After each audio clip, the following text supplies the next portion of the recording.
British राज और पश्चिमी उदार मतों और बुद्धिवादी विचारों के फैलाव ने जाति प्रथा के सामने नए सवाल पैदा कर दिए थे। इसका नतीजा यह हुआ कि सुधार का आंदोलन जोर पकड़ने लगा। इस आंदोलन की नींव डालने वालों में एक थे पूना के ज्योतिराव फुले, जिन्होंने सन 1873 में सत्य शोधक समाज की स्थापना की, जिसका लक्ष्य था मनुष्य मात्र के बड़प्पन को जात पात के बंधन से दूर रखकर प्रतिष्ठा दिलवाना। दादा, भिंडे साहब का मकान कौन सा है? यही तो सामने वाला। यही ना? माली जाति में जन्मे ज्योतिराव फुले ने गैर ब्राह्मणों में शिक्षा के प्रसार की जरूरत महसूस की और सन 1848 में पूना में पिछड़ी जाति वालों के लिए एक पाठशाला खोल दी।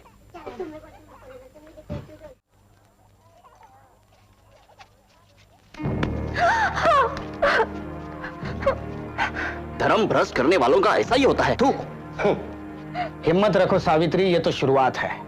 उनका समाज हम पर कीचड़ी उछाल सकता है और कर ही क्या सकता है। रुका सड़ा हुआ समाज, अपने हाथों पैदा किए दलदल में धंसा हुआ समाज है वो। जब हम कुनबी किसान शिक्षा पालेंगे तो कुल समाज को उलट कर रख देंगे हम, सारी कालिमा धो देंगे हम। सावित्री, तुमने जो काम शुरू किया है वो बहुत साहस का है। ये मामूली औरत की बूते की बात नहीं कि घर की दहलीज पार करके बाहर निकले और पढ़ाने का काम करे। तुम गर्व से माथा उठाकर चलो सावित्री, एक दिन साबित हो जाएगा कि हम ही सही थे।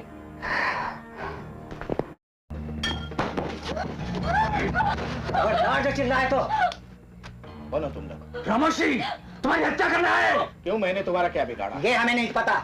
हमें सुपारी मिली है 1,000 रुपए की। अच्छा अच्छा, अगर मुझे मार डालने से रामोशियों का फायदा होता हो तो चलाओ कुलाड़ा, चलाओ ना, चलाओ। सावित्री, हमने इन्हीं लोगों के बच्चों के पढ़ाने का व्रत लिया है, उसे याद रखना और मेरे मरने के बाद भी उस काम को जारी रखना। क्या कहा तूने? मैंने अपने पत्नी से कहा कि मेरे मरने के बाद शूद्रों के बच्चों को पढ़ाना लिखाने का काम बंद मत करना। शूद्रों के भलाई के खातिर काम करते करते मैं तुम्हारे हाथों मारा भी जाऊं तो ये मेरी खुशकिस्मती होगी। लेकिन उन्होंने हमें यह नहीं बताया कि तुम शूद्रों को पढ़ाते हो। वो क्यों बताते? वो क्यों बताते? उन्होंने हमेशा तुम्हें ज्ञान पाने से दूर रखा और चोरी डकैती हत्या का काम करके पेट भरने को मजबूर किया। वो तुम्हें इस्तेमाल करते हैं इस तरह कि तुम अपने हाथों अपना ही सफाया कर दो। 1,000 रुपये कब तक पूरे पड़ेंगे? क्या तुम्हारे बेटे नाती पोते तुम्हारी तरह अपराधी बने, पढ़ लिख कर इंसान न बने, जंगलों में छुपकर जिंदगी बिताए? 1,000 की रकम ज्यादा है या संतानों की जिंदगी? बोलो।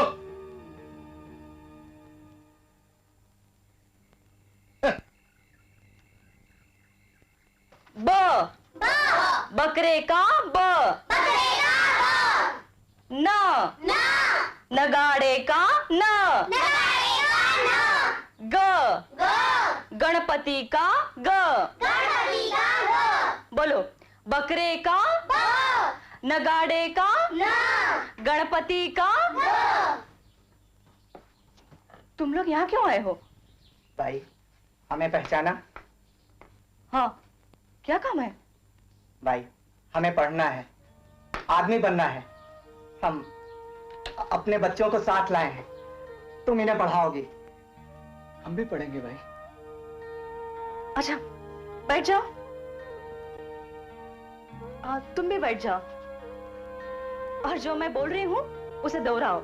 बोलो, बकरे का ब, बकरे का ब, नगाड़े का न, गणपति का ग। ज्योतिराव, तुमने इतना बड़ा निवाला मुंह में रखा है कि न तुम चबा सकते हो न निगल सकते हो। वो मैं देख लूंगा। इस बार क्या तमाशा खड़ा किया है हेरम शास्त्री? ये पुस्तक, ये तुमने कैसे जुर्रत की कहने की कि मनु ने शूद्रों पर गुलामी ला दी? जाति प्रथा तो वेद की आज्ञा से पैदा हुई। अब यह क्या तुम्हारा दावा है कि वेदों को भगवान ने नहीं लिखा? मेरा पक्का विश्वास है हेरम शास्त्री कि इस संसार की कोई भी पुस्तक भगवान या किसी देवता ने नहीं लिखी है। अगर कुछ लोगों को यह मानने में परम आनंद होता है कि वेदों का निर्माण ईश्वर ने किया है तो वो खुशी से अपना भ्रम पाला करें, लेकिन शूद्रों और अतिशूद्रों को इस भ्रम से दूर ही रहना चाहिए, क्योंकि ये धार्मिक कहलाने वाले ग्रंथ ही उन्हें गुलामी में जकड़ते हैं। ज्योतिराव, तुम लोगों को ब्राह्मणों से नफरत करना सिखा रहे हो। बिल्कुल नहीं, ब्राह्मणों को मैं अपना भाई मानता हूं और इसीलिए उनके काले कारनामों पर शर्मिंदा हूं। ब्राह्मणों से मेरी कोई दुश्मनी नहीं है, मेरा सारा संघर्ष ब्राह्मणवाद के खिलाफ है।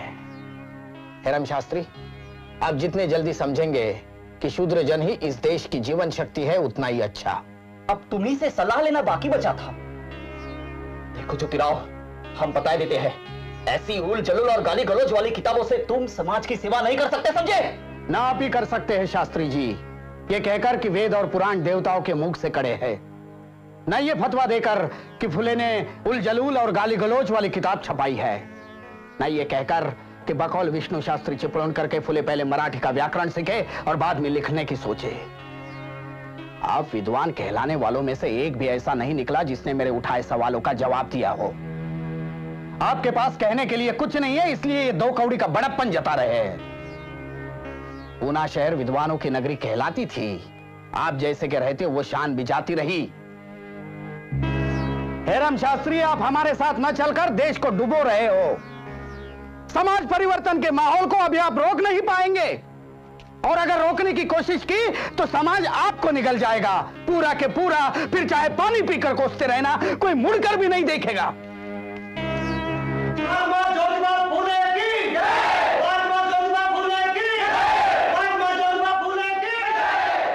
इन्हीं लाखों लोगों के अधिकारों की मांग पूरी करने के खातिर हमने सत्यशोधक समाज की स्थापना की है, लेकिन अभी तक हमारी मांगे पूरी नहीं हुई है, इसलिए हमें अपने संघर्ष को और भी आगे बढ़ाना है। ऊंची जात वालों ने सार्वजनिक सभा और इंडियन नेशनल कांग्रेस द्वारा हिंदुत्व के नाम पर ज्यादा अधिकार मांगते हुए आंदोलन शुरू किया है। यह अच्छा है, इसलिए मेरी आपसे विनती है कि आप सत्यशोधक समाज से जुड़े रहिए, सत्यशोधक समाज के काम को आगे बढ़ाइए। अगर हम में एकता रहेगी तो हम समाज को बदल सकते हैं।